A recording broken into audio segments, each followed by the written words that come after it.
ಎಲ್ಲರಿಗೂ ನಮಸ್ಕಾರ. ಭಾಗ್ಯಾಸ್ ಕಿಚನ್ಗೆ ಸ್ವಾಗತ. ನಾನಿವತ್ತು ರಿಚ್ ಪ್ರೋಟೀನ್, ಮಲ್ಟಿವಿಟಮಿನ್, ಮಲ್ಟಿಮಿನರಲ್ಸ್ ಎನ್ರಿಚ್ಡ್ ಆಗಿರೋ ಅಂಥ ಒಂದು ಡ್ರೈ ನಟ್ಸ್ ಆ್ಯಂಡ್ ಸೀಡ್ಸ್ದು ಸಲಾಡ್ ಮಾಡ್ತಾಯಿದ್ದೀನಿ. ಒಂದು ಗ್ಲಾಸ್ ಬೌಲ್ ತಗೊಂಡಿದ್ದೀನಿ. ಅದಕ್ಕೆ ನಾನು ಎಲ್ಲ ಸೀಡ್ಸ್ ಹಣ್ಣಷ್ಟು ಓಲ್ ನೈಟು ಸೋಕ್ ಮಾಡಿಟ್ಟಿದ್ದೀನಿ. ಮತ್ತು ಕೆಲವನ್ನ ಮೊಳಕೆ ಬರೆಸಿದ್ದೀನಿ. ಮೊದಲಿಗೆ ಹೆಸರು ಕಾಳು 1 ಕಪ್ಪು, ನಾಟಿ ಹೆಸರು ಕಾಳು ತಗೊಂಡಿದ್ದೀನಿ ನಾನು.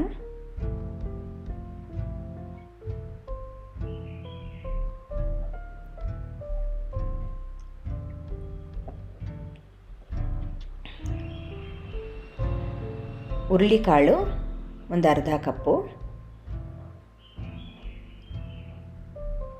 ಕಡಲೆಕಾಳು 1 ಹಿಡಿಯಷ್ಟು,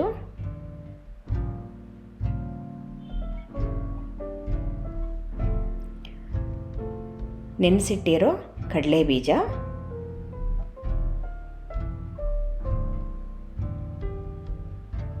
ಸಿಹಿಗುಂಬಳಕಾಯಿ ಬೀಜ 2 ಸ್ಪೂನು,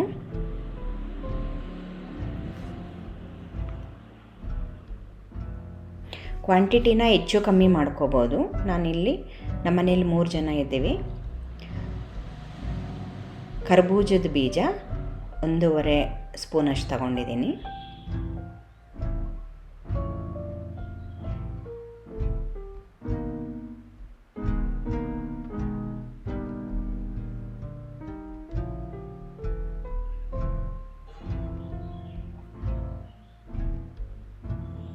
ಬೂದುಗುಂಬಳಕಾಯಿ ಮತ್ತು ಸೋರೆಕಾಯಿ 1 ಅರ್ಧ ಸ್ಪೂನು ಅದರದ್ದು ಬೀಜ ತಗೊಂಡಿದ್ದೀನಿ.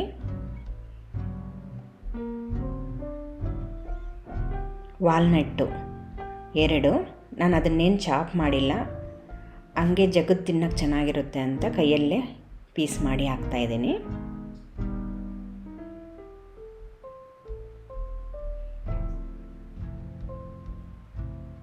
ಪಿಸ್ತಾ 10-12. ಕ್ವಾಂಟಿಟಿನ ನೀವು ಹೆಚ್ಚು ಕಮ್ಮಿ ಮಾಡ್ಕೋಬೋದು. ನಿಮ್ಗೆ ಎಷ್ಟು ಬೇಕೋ ಅಷ್ಟು ಇನ್ಕ್ರೀಸು ಮಾಡಿ ಹೋಗ್ಬೋದು, ಡಿಕ್ರೀಸು ಮಾಡ್ಬೋದು. ಬಾದಾಮಿ ಬೀಜ ನೆನೆಸು ಒಟ್ಟು ತೆಗೆದಿಟ್ಕೊಂಡಿದ್ದೀನಿ. 10-15 ತಗೊಂಡಿದ್ದೀನಿ ನಾನು.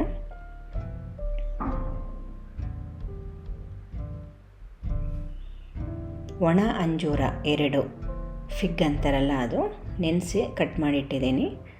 ಮತ್ತು ಒಣ ಖರ್ಜೂರ 1-2, ಬ್ಲ್ಯಾಕ್ ರೈಸಿನ್ಸ್ 1 ಸ್ಪೂನು, ಒಣ ದ್ರಾಕ್ಷಿ 1 ಸ್ಪೂನಷ್ಟು ತಗೊಂಡಿದ್ದೀನಿ. ತುಂಬ ಸಿಹಿ ಇಷ್ಟಪಡೋರು ಇನ್ನು ಸ್ವಲ್ಪ ಇನ್ಕ್ರೀಸ್ ಮಾಡ್ಕೋಬೋದು ಅದನ್ನು. ಮೇಯ್ನ್ ಇಂಗ್ರೀಡಿಯೆಂಟು ಪೊಮೆಗ್ರಾನೇಟು, ದಾಳಿಂಬೆ ಬೀಜ. ಸಾಮಾನ್ಯ ಎಲ್ಲ ಸಲಾಡಲ್ಲೂ ದಾಳಿಂಬೆ ಬೀಜ ಇರುತ್ತೆ. ರೀಸನ್ ಏನು ಅಂತ ಯಾರಿಗಾದರೂ ಗೊತ್ತಾ? ಗೊತ್ತಿದ್ದರೆ ಕಾಮೆಂಟ್ ಮಾಡಿ. ದಾಳಿಂಬೆ ಬೀಜ ಏನಕ್ಕೆ ಹಾಕ್ತೀವಿ ಅಂದರೆ ಅವೆಲ್ಲ ಡ್ರೈ ಇರೋದ್ರಿಂದ ನಟ್ಸು ಅವೆಲ್ಲನೂ ನಾವು ಈಸಿಯಾಗಿ ಬಾಯಲ್ಲಿ ಅಗೆದು ತಿನ್ನೋಕ್ಕೆ ಕಷ್ಟ ಆಗುತ್ತೆ. ದಾಳಿಂಬೆ ಬೀಜದಲ್ಲಿ ಒಂದು ಸ್ವೀಟ್ ಮತ್ತು ಸೋರ್ನೆಸ್ ಇರುತ್ತೆ, ಹುಳಿ ಮತ್ತು ಸಿಹಿ ಇರುತ್ತೆ. ನಾವು ಜಗದು ತಿನ್ನುವಾಗ ಅದು ಬಾಯಲ್ಲಿ ಜೊಲ್ಲು ಉತ್ಪತ್ತಿ ಆಗುತ್ತೆ. ಅದರಿಂದ ನಮ್ಮ ಜೀರ್ಣಕ್ರಿಯೆಗೆ ಈಸಿ ಆಗುತ್ತೆ. ಒಂದು ಆಪಲ್ ಕಟ್ ಮಾಡ್ಕೊಂಡಿದ್ದೀನಿ ಮೀಡಿಯಮ್ ಸೈಜು. ಬ್ಲೂಬೆರೀಸ್ 7-8 ಹಾಕಿದ್ದೀನಿ. ರಿಚ್ ಆ್ಯಂಟಿ ಆಕ್ಸಿಡೆಂಟ್ಸ್ ಇರುತ್ತೆ ಬ್ಲೂಬೆರೀಸು.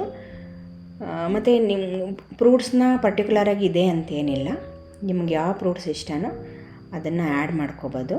ಶುಗರ್ ಇಲ್ಲ ಅಂದರೆ ಬನಾನೂ ಆ್ಯಡ್ ಮಾಡ್ಕೊಂಡು ತಿನ್ಬೋದು. ನಿಮ್ಮ ಇಷ್ಟದ ಫ್ರೂಟ್ಸ್ನ ಇದಕ್ಕೆ ಆ್ಯಡ್ ಮಾಡ್ಕೋಬೋದು. ಮತ್ತು ಸೀಡ್ಸು ಮತ್ತು ನಟ್ಸ್ನ ಏನಕ್ಕೆ ನಾವು ಓವರ್ನೈಟ್ ಸೋಕ್ ಮಾಡಿ ತಿನ್ನಬೇಕು ಅಂದರೆ, ತಿಂದಿದ್ರೆ ಏನಾಗುತ್ತೆ, ಹಂಗೆ ತಿಂದುಬಿಟ್ರೆ ಏನಾಗುತ್ತೆ, ನೆನೆಸ್ದಿರೋ ತಿಂದರೆ ಏನಾಗುತ್ತೆ, ನೆನೆಸಿ ತಿಂದರೆ ಉಪಯೋಗಗಳೇನು, ಆಗೋ ನಷ್ಟಗಳೇನೇನು ಹಂಗೆ ತಿಂದರೆ ಅಂತ ನಾನು ಈಗ ಹೇಳ್ತೀನಿ. ಸೀಡ್ಸಲ್ಲಿ ಸಾಮಾನ್ಯವಾಗಿ ಪೈಟಿಕ್ ಆಸಿಡ್ ಅನ್ನೋ ಒಂದು ಆಸಿಡ್ ಇರುತ್ತೆ. ಮತ್ತು ಕೆಲವೊಂದು ಆ್ಯಂಟಿ ನ್ಯೂಟ್ರಿಯೆಂಟ್ಸ್ ಇರುತ್ತೆ, ಅಂದರೆ ನಮ್ಮ ಬಾಡಿಗೆ ಅನಾವಶ್ಯಕವಾಗಿರೋಂಥ ಆ್ಯಂಟಿ ನ್ಯೂಟ್ರಿಯೆಂಟ್ಸು. ಮತ್ತು ಕೆಲವೊಂದು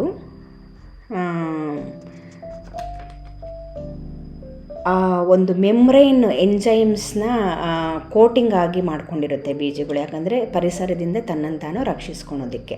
ನಾವು ಓವರ್ನೈಟ್ ಸೋಕ್ ಮಾಡೋದ್ರಿಂದ ಈ ಪೈಟಿಕ್ ಆ್ಯಸಿಡ್ಡು ಮತ್ತು ಆ ಮೆಮ್ಬ್ರೇನ್ ಎಂಜೈಮ್ಸ್ನ ನ್ಯೂಟ್ರಲೈಸ್ ಮಾಡಿ ನಮ್ಮ ಗ್ಯಾಸ್ಟ್ರೋ ಇಂಟೆಸ್ಟೈನಲ್ಲಿ ನಾವೇನೀಗ ಸಲಾಡ್ನ ಚೆನ್ನಾಗಿ ಅಗೆದು ತಿಂತೀವಿ, ಅದರಲ್ಲಿರೋ ವೈಟಮಿನ್ಸು, ಮಿನರಲ್ಸು ಮತ್ತು ಪ್ರೋಟೀನ್ಸು ನಮ್ಮ ಇಂಟೆಸ್ಟೈನಲ್ಲಿ 100% ಅಬ್ಸರ್ಪ್ಷನ್ ಆಗುತ್ತೆ.